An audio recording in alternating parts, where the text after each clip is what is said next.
Hi అండి. Hi Godavari రుచులు ఛానల్కి స్వాగతం. ఈరోజు మనం ఎండు నెత్తల్లో కూర ఎలా తయారు చేసుకోవాలో చూద్దాం. దీనికి కావాల్సినవి ఉల్లిపాయ, పచ్చిమిరపకాయ, గరం మసాలా, అల్లం వెల్లుల్లి, శుభ్రం చేసిన ఎండు నెత్తళ్ళు. ఎండు నెత్తల్ని తీసుకుని పక్కన పెట్టుకుని ముందుగా తీసుకున్న ఈ ఉల్లిపాయ, అల్లం వెల్లుల్లి మసాలాను ఇలా ముద్దగా చేసుకోవాలి. మరీ మెత్తగా కాకుండా కొంచెం మొయ్యగా ఉండేలా చూసుకోవాలి. ఇప్పుడు ముందు తీసి పక్కన పెట్టుకున్న ఎండు నెత్తల్ని గోరువెచ్చని నీటిలో శుభ్రంగా కడుక్కోవాలి.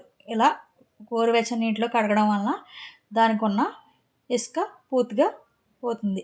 ఇప్పుడు వీటిని ఇలా శుభ్రంగా కడుక్కొని పక్కన పెట్టుకోవాలి. ఇప్పుడు స్టవ్ వెలిగించుకొని ఒక దాక పెట్టుకుని దాంట్లో సరిపడా నూనె పోసుకొని నూనె వేడెక్కిన తర్వాత ముందుగా తయారు చేసి పెట్టుకున్న మసాలాను వేసుకోవాలి. మసాలా వేసి మంట మీడియం ఫ్లేమ్లో ఉంచుకొని నూనె బయటకు వచ్చేంత వరకు వేయించుకోవాలి. ఇప్పుడు ముందుగా తరిగి పక్కన పెట్టుకున్న పచ్చిమిరపకాయ ముక్కలు కూడా వేసుకోవాలి. ఇలా వేసుకున్న తర్వాత మసాలా మాడిపోకుండా రంగు మారే వరకు వేయించుకొని రుచికి సరిపడా కారం వేసుకోవాలి. కారం వేసుకుని బాగా కలుపుకోవాలి.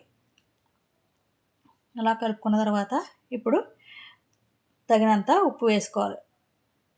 ఎండు మెత్తళ్ళు కొంచెం ఉప్పు ఉంటుంది కాబట్టి ఉప్పు చూసుకుని వేసుకోవాలి. వేసుకున్న తర్వాత నీళ్లు పోసుకోవాలి. నీళ్లు పోసుకున్న తర్వాత మంట హై ఫ్లేమ్లో పెట్టుకుని ఇలా మరుగుతున్నప్పుడు ముందుగా శుభ్రం చేసి పక్కన పెట్టుకున్న నెత్తళ్ళు వేసుకోవాలి.